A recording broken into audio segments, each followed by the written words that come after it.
Contoh pencatatan persediaan dengan metode rata-rata perpetual. Untuk saldo awal yang dimiliki sebanyak 15 dus mie instan dengan harga Rp60.000, tidak dilakukan penjurnalan.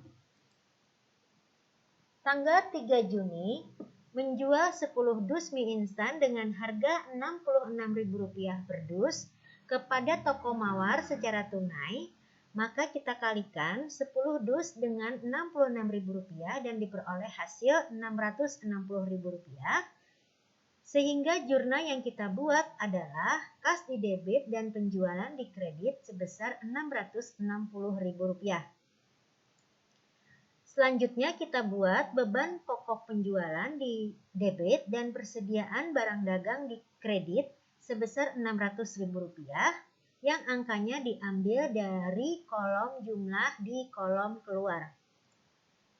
Tanggal 10 Juni membeli 30 dus mie instan dengan harga Rp61.000 per dus dari toko Purnama secara tunai, maka jurnal yang kita buat adalah persediaan barang dagang di debit dan kas di kredit sebesar Rp1.830.000. Angkanya diambil dari kolom jumlah di kolom masuk.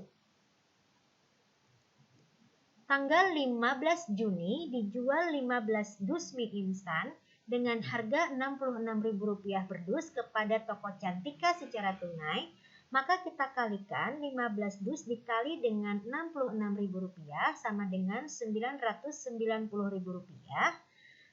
Maka jurnal yang kita buat adalah kas di debit dan penjualan di kredit sebesar Rp990.000.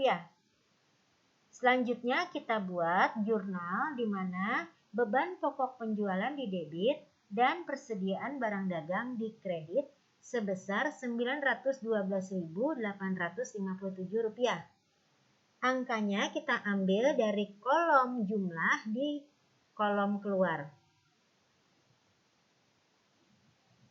Selanjutnya, tanggal 27 Juni dijual 15 dus mie instan dengan harga Rp66.000 per dus kepada toko Cantika secara tunai.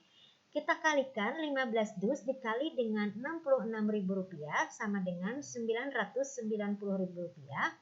Maka jurnal yang kita buat adalah kas di debit dan penjualan di kredit sebesar Rp990.000.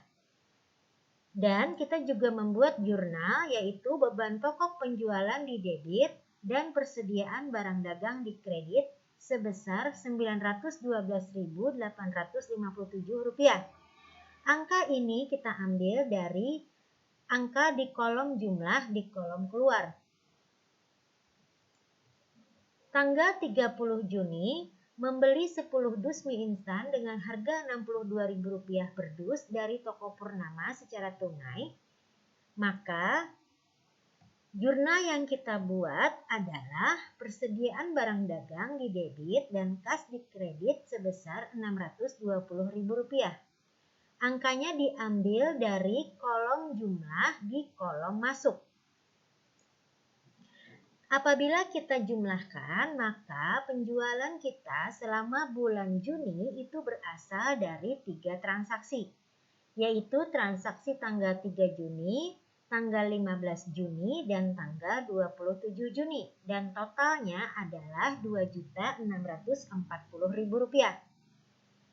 Sedangkan beban pokok penjualan kita juga kita lakukan penjurnalannya di tanggal 3 Juni, 15 Juni, dan 27 Juni.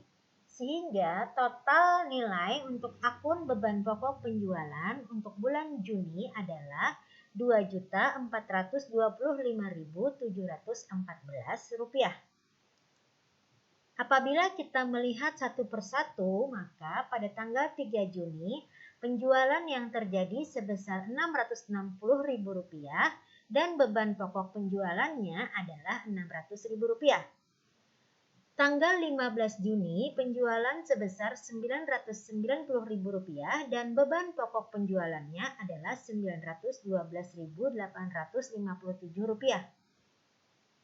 Tanggal 27 Juni penjualan sebesar Rp990.000 dan beban pokok penjualannya adalah Rp912.857. Sehingga total penjualan untuk bulan Juni adalah Rp2.640.000 dan beban pokok penjualan untuk bulan Juni adalah sebesar Rp2.425.714. Kita bisa menghitung laba bruto untuk bulan Juni yaitu sebesar Rp214.286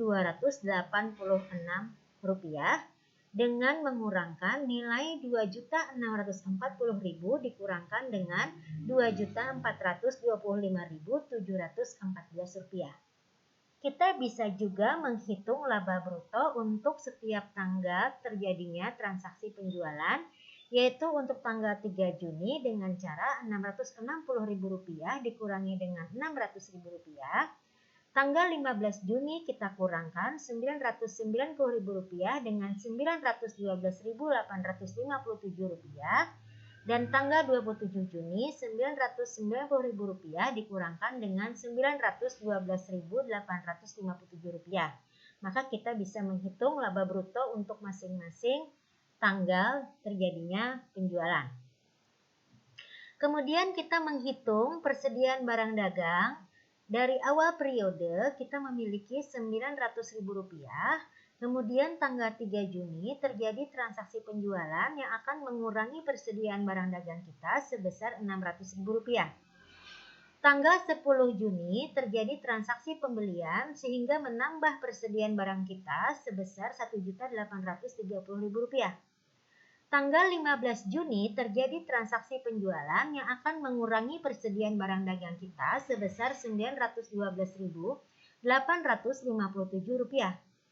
Tanggal 27 Juni terjadi transaksi penjualan yang akan mengurangi persediaan barang kita sebesar Rp912.857. Dan tanggal 30 Juni terjadi transaksi pembelian yang akan menambah persediaan barang dagang kita sebesar Rp620.000. Sehingga persediaan barang dagang akhir kita di bulan Juni adalah sebesar Rp924.286. Maka penjualan kita di bulan Juni adalah sebesar Rp2.640.000. Beban pokok penjualan sebesar Rp2.425.714. Laba bruto bulan Juni adalah Rp214.286 dan persediaan barang dagang adalah sebesar Rp924.286.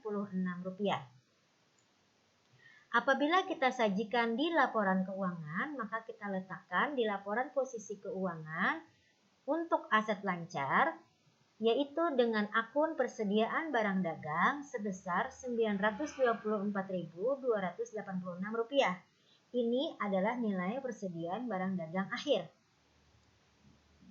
Kemudian apabila kita menyajikannya di laporan laba rugi, maka kita tuliskan di penjualannya sebesar Rp2.640.000. Beban pokok penjualannya sebesar Rp2.425.714 dan dihasilkan laba bruto sebesar Rp214.286. Kenapa laba? Karena penjualannya melebihi nilai dari beban pokok penjualan.